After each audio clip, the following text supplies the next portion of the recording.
आप सबको मेरा नमस्कार। अभी थोड़ी देर पहले मीडिया से मुझे पता चला कि इन लोगों ने मनीष सिसोदिया जी के खिलाफ कोई केस भेजा है सीबीआई को, और बहुत जल्दी कुछ दिनों के अंदर सीबीआई मनीष जी को गिरफ्तार करने वाली है। मैंने तो आपको 3-4 महीने पहले ही बता दिया था। इनके लोगों ने हमें बताया था कि मनीष जी को ये गिरफ्तार करने वाले हैं, जल्दी गिरफ्तार करने वाले हैं। 3-4 महीने पहले बताया था। मैंने प्रेस कॉन्फ्रेंस करके, उसके बाद अपने कई भाषणों में, असेंबली में मैंने कहा था कि ये मनीष को गिरफ्तार करने वाले हैं। तो 3-4 महीने पहले जब इनके लोगों ने मुझे बताया कि मनीष जी को गिरफ्तार करने वाले हैं, मैंने कहा मनीष ने क्या कर दिया, क्या केस है? तो उन्होंने बताया अभी कोई केस नहीं है, कुछ मिला नहीं है, ढूंढ रहे हैं, कुछ बना रहे हैं। तो अब हमारे देश के अंदर एक नया सिस्टम लागू किया गया है। पहले यह तय किया जाता है कि किस आदमी को जेल भेजना है, और फिर उसके खिलाफ एक मनगढ़ंत झूठा केस बनाया जाता है और उसे जबरदस्ती जेल भेजा जाता है। एक नया सिस्टम हमारे देश के अंदर अब लागू हुआ है। मीडिया से अभी तक जो मुझे पता चला है कि जो ये आरोप प्रत्यारोप लगाए जा रहे हैं, मैंने सारा अभी चेक कराया। पूरा का पूरा केस बिल्कुल झूठा है, बिल्कुल झूठा है। उसमें रत्ती भर की भी सच्चाई नहीं है। मैं मनीष सिसोदिया को 22 साल से जानता हूं। सन 2000 में पहली बार मिला था मनीष जी से। एक बेहद कट्टर ईमानदार आदमी है, कट्टर देशभक्त आदमी है। हमारे देश में पिछले 75 साल में सरकारी स्कूलों का बेड़ा गर्क कर दिया था इन सारी सरकारों ने मिलकर, इन सारी पार्टियों ने मिलकर। बहुत बुरा हाल कर दिया था इन लोगों ने। करोड़ों करोड़ों बच्चे, गरीबों के बच्चे जो इन सरकारी स्कूलों में पढ़ते थे, उनका भविष्य अंधकार में था। कोई उम्मीद नहीं थी। गरीब का बच्चा गरीब बनेगा, अमीर का बच्चा अमीर बनेगा। गरीब का बच्चा मजदूरी करेगा, रिक्शा चलाएगा। अमीरों के बच्चे अमीर बनेंगे। ये एक सिस्टम पूरे देश के अंदर लागू हो गया था। पहली बार आम आदमी पार्टी की जब सरकार बनी दिल्ली के अंदर, मनीष सिसोदिया जी एजुकेशन मिनिस्टर बने। दिल्ली के अंदर भी सरकारी स्कूलों का बहुत बुरा हाल था। दिल्ली के अंदर मनीष सिसोदिया ने रात दिन मेहनत करके दिल्ली के सरकारी स्कूलों को शानदार बनाया। ऐसा बनाया कि अब अमीर लोग भी अपने बच्चों को सरकारी स्कूल में भर्ती करा रहे हैं। अमीरों के और गरीबों के बच्चों को एक जैसी शिक्षा मिल रही है। दिल्ली के सरकारी स्कूलों के अंदर एक ही डेस्क पे एक जज का, एक अफसर का और एक रिक्शे वाला का बच्चा बैठ के एक ही डेस्क पे बैठ के पढ़ते हैं। मनीष सिसोदिया ने केवल दिल्ली के स्कूल ठीक नहीं किए, देश के करोड़ों करोड़ों बच्चों को एक उम्मीद दी है कि सरकारी स्कूल भी ठीक हो सकते हैं, गरीबों के बच्चों का भविष्य भी अच्छा हो सकता है। सुबह 6 बजे मनीष सिसोदिया अपने घर से निकल जाते हैं और अलग अलग स्कूलों के अंदर दौरा करते हैं, सरकारी स्कूलों के अंदर दौरा करते हैं। मैं पूछना चाहता हूं, कौन भ्रष्टाचारी ऐसा है इस दुनिया के अंदर जो सवेरे 6 बजे उठ के स्कूलों के दौरे पे निकल जाता है, बच्चों का भविष्य बनाना चाहता है? कौन भ्रष्टाचारी ऐसा है?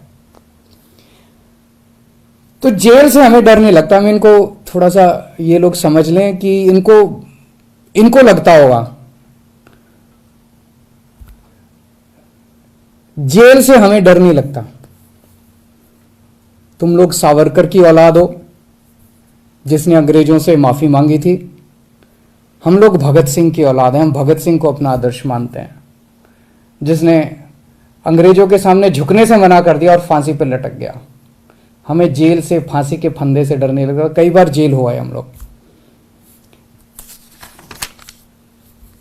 एक ये सोचने की बात है कि हाथ धो के हमारे पीछे क्यों पड़े हैं, आम आदमी पार्टी के पीछे क्यों पड़े? इतने हमारे एमएलए को ये जेल भेज चुके, सारे छूट छूट के आ गए।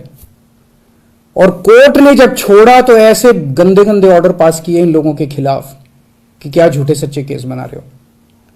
सतिंदर जैन को इन्होंने गिरफ्तार कर लिया झूठे केस में पिछले महीने। अब मनीष सिसोदिया जी को गिरफ्तार करने जा रहे हैं ये लोग। तो आखिर ये आम आदमी पार्टी के पीछे क्यों पड़े हैं, हम ही लोगों के पीछे क्यों पड़े हैं? 3 कारण हैं। पहला कारण, आम आदमी पार्टी वाले कट्टर ईमानदार हैं। वो पूरे देश को भरोसा हो गया आम आदमी पार्टी वाले कट्टर ईमानदार हैं। सारा देश कहता है यार कुछ भी हो, ये लड़के हैं तो ईमानदार। ये लोग झूठे केस बना बना के हमारे ऊपर कीचड़ फेंकना चाहते हैं। ये दिखाना चाहते हैं दुनिया को कि देखो ये भी हमारे जैसे ही हैं, जैसे हम भ्रष्ट हैं ये भी वैसे ही हैं, ये भी भ्रष्टाचारी हैं। पर दुनिया इनके यकीन नहीं कर रही। दुनिया खुद ही कह रही है कि झूठे केस लगा रहे हैं। तो जो मर्जी कर लो, सच सच होता है, झूठ झूठ होता है।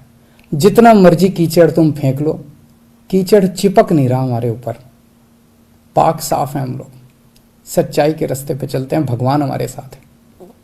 दूसरा कारण, ये हमारे पीछे क्यों पड़े हैं हाथ धो के? जब से पंजाब में आम आदमी पार्टी जीती है, पूरे देश के अंदर आम आदमी पार्टी की आंधी आ रही है। पूरे देश के अंदर आम आदमी पार्टी की चर्चा हो रही है। पूरे देश में आम आदमी पार्टी फैल रही है। ये उसे रोकना चाहते हैं। ये नहीं चाहते कि आम आदमी पार्टी पूरे देश के अंदर इनकी टक्कर में खड़ी हो। पर मैं इन्हें कहना चाहता हूं, तुम जो मर्जी कर लो, आम आदमी पार्टी को पूरे देश में फैलने से कोई नहीं रोक सकता। आम आदमी पार्टी पूरे देश के लोगों की उम्मीद बन चुकी है। देश के अंदर हर आदमी चाहता है मेरे बच्चे को अच्छी शिक्षा मिले। देश के अंदर हर आदमी चाहता है मेरे परिवार को अच्छा इलाज मिले। देश के अंदर हर आदमी चाहता है हमें 24 घंटे बिजली मिले, अच्छी सड़कें मिले, अच्छा पानी मिले, अच्छी बिजली मिले, फ्री बिजली मिले। सब लोग अच्छी सुविधाएं चाहते हैं। हर आदमी चाहता है देश के अंदर भ्रष्टाचार खत्म हो। हर आदमी चाहता है मेरा देश दुनिया का नंबर 1 देश बने। अब आम आदमी पार्टी से ही उम्मीद है पूरे देश के लोगों को, उसको फैलने से कोई नहीं रोक सकता। एक अंग्रेजी में कहावत है, no one can stop the idea whose time has come. Aam Aadmi party's time has come, India's time has come. Bharat का समय आ चुका, अब कोई नहीं रोक सकता। और तीसरा कारण, ये क्यों हमारे पीछे हाथ धो के पड़े हैं, दिल्ली के कामों को रोकना चाहते हैं। दिल्ली के अंदर जो शानदार काम हो रहे हैं, सिंगापुर की सरकार पूरे दुनिया के मेयर बुलाए उन्होंने, और केजरीवाल को बुलाया कि आके इनको जरा सा सिखाओ कि आप दिल्ली में क्या काम कर रहे हो। इससे बड़ी गर्व की बात क्या हो सकती है? दिल्ली के कामों की पूरी दुनिया में चर्चा हो रही है। ट्रंप साहब की वाइफ आई थी, वो हमारे स्कूल देखने जाती हैं। ये हमारे दिल्ली के कामों को रोकना चाहते हैं। खासकर दिल्ली में एजुकेशन और हेल्थ में बहुत शानदार काम हुए, इसीलिए उन्होंने पहले हेल्थ मिनिस्टर को जेल में डाला और अब एजुकेशन मिनिस्टर को इन्होंने जेल में डाला। पर मैं दिल्ली के और देश के लोगों को यकीन दिलाना चाहता हूं कि काम नहीं रुकेंगे। इन्होंने सतिंदर जैन को 2 महीने से जेल में है, 2 महीने रख लिया, 3 महीने रख लेंगे, 4 महीने फिर निकल आएंगे, काम फिर चालू हो जाएंगे। मनीष सिसोदिया जी को अब ये जेल भेजेंगे, महीना, 2 महीना, 3 महीना, कब तक जेल में रखेंगे? तो झूठा केस है, कोर्ट में जाके गिर जाएगा, डांट पड़ेगी इनको, देख लेना। मनीष सिसोदिया जी बाहर निकल आएंगे, काम नहीं रुकेगा। 75 साल में इन पार्टियों ने मिलकर देश को बर्बाद कर दिया। 75 साल में कितने देश हमसे आगे निकल गए? क्यों? हमारे में कोई कमी है? भारत के लोगों में कोई कमी है?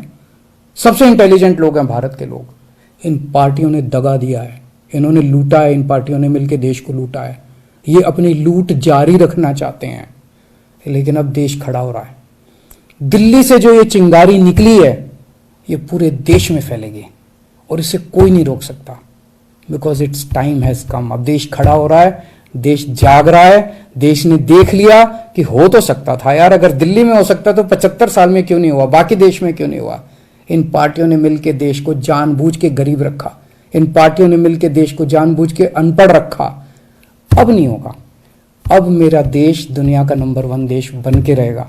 तुम जितने मनीष सिसोदिया को जेल में डाल लो, जितने सतिंदर जैन को, अरविंद केजरीवाल को भी डाल लो, सूली पे चढ़ा दो। खूब अरविंद केजरीवाल निकलेंगे, खूब मनीष सिसोदिया निकलेंगे। अब तो देश आगे बढ़ेगा। नमस्कार।